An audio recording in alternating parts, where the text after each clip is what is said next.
Red breaking చూస్తున్నాం. కాళేశ్వరం ప్రాజెక్టుల అవకతవకలపై PC Ghosh commission నివేదికను సీఎం రేవంత్ రెడ్డికి అధికారులు సమర్పించారు. డిప్యూటీ సీఎం బట్టి విక్రమార్క, మంత్రులు ఉత్తమ్ కుమార్ రెడ్డి, పొంగులేటి శ్రీనివాస్ రెడ్డి సమక్షంలో సీఎంకు నివేదిక అందజేశారు. అనంతరం నివేదిక అధ్యయనం చేసి పూర్తి సారాంశాన్ని తయారు చేయడానికి ప్రభుత్వం కమిటీ నియమించింది. నీటిపారుదల శాఖ సెక్రటరీ, న్యాయశాఖ సెక్రటరీ, జీఏడీ సెక్రటరీ కమిటీలో సభ్యులుగా ఉన్నారు. పీసీ ఘోష్ కమిటీ నివేదికను అధ్యయనం చేసి పూర్తి సారాంశాన్ని కమిటీ ఈ నెల 4న రాష్ట్ర కేబినెట్ కు సమర్పించనుంది.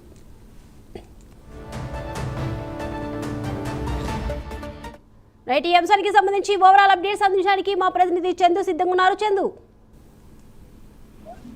కాళేశ్వరంపై పీసీ ఘోష్ కమిషన్ సమర్పించినటువంటి నివేదికను ఉప ముఖ్యమంత్రి బట్టి విక్రమార్క, మంత్రి ఉత్తమ్ కుమార్ రెడ్డి, శ్రీనివాస్ రెడ్డి సమక్షంలో ముఖ్యమంత్రి రేవంత్ రెడ్డికి అధికారులు అందిస్తారు. ముఖ్యంగా నీటిపారుదల శాఖ సెక్రటరీ ప్రశాంత్ పాటిల్, న్యాయ సెక్రటరీ శ్రీనివాస్, ప్రభుత్వ ప్రధాన కార్యదర్శి రామకృష్ణారావు కమిషన్ నివేదికను ముఖ్యమంత్రికి అందజేశారు. పీసీ ఘోష్ కమిషన్ ఇచ్చిన నివేదికను అధ్యయనం చేసి పూర్తి సారాంశాన్ని తయారు చేసింది. ప్రభుత్వం ఒక కమిటీని నియమించింది. నీటిపారుదల శాఖ సెక్రటరీ, న్యాయ శాఖ సెక్రటరీ, ఈఏడీ సెక్రటరీ సభ్యులుగా నియమించి ఏర్పాటు చేసిన కమిటీ ఈ నెల 4వ తారీఖున నివేదికను అధ్యయనం చేసి పూర్తి సారాంశాన్ని కూడా కేబినెట్ కి సమర్పించింది. 4వ తారీఖు నాడు కేబినెట్ సమావేశం ఉంది కాబట్టి ఆలోగా పెద్ద కూడా పూర్తి చేయాలని కూడా ముఖ్యమంత్రి ఆదేశాలకు జారీ చేశారు.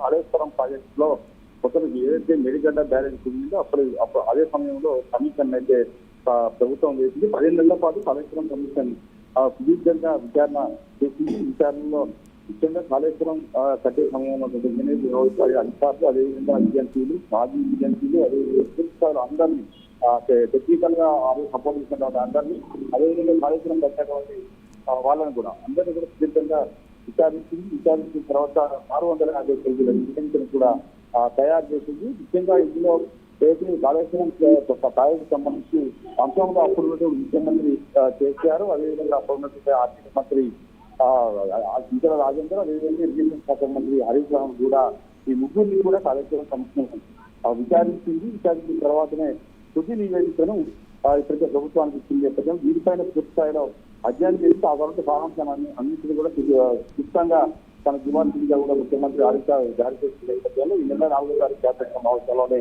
అధికారులు నివేదికను సమర్పించే అవకాశం ఉంది. అయితే రాబోయే అసెంబ్లీ సమావేశాల్లో ముఖ్యమంత్రి రేవంత్ రెడ్డి ఇదే అంశం పైన పవర్ ప్లాంట్ ఇవ్వబోతున్నట్టుగా కూడా తెలుస్తోంది. అంటే ముఖ్యంగా ఈ కాళేశ్వరం ప్రాజెక్ట్ లో ఏం జరిగింది, అసలు ఎలాంటి అవకాశం జరిగాయన్న అంశాలన్నింటినీ కూడా ఆ పవర్ ప్లాంట్ ప్రెజెంటేషన్ ద్వారా అసెంబ్లీ సమావేశాలు ఇవ్వాలని భావిస్తున్న క్రమంలోనే ఇప్పుడు రాష్ట్ర రాజకీయాల్లో ఈ నివేదికలో అసలు ఏముంది అనేది అది ఆసక్తికరంగా మాట్లాడిన పరిస్థితి కనిపిస్తోంది. దీనిపైన కూడా ఇప్పటికే అటు కేసీఆర్ ఆదేశాలు కూడా చర్చలు కూడా జరిపారు. ముఖ్యంగా నివేదికలు ఏముంది, రేపు పొద్దున ఒకవేళ ప్రభుత్వం తమపై ఆరోపణలు చేసి ఏదైనా ఎదుర్కోవాల అంశం పైన కూడా అటు బీఆర్ఎస్ పార్టీ సంబంధించి కూడా ఒక చర్చలు అయితే జరుగుతున్న పరిస్థితి కనిపిస్తా ఉంది.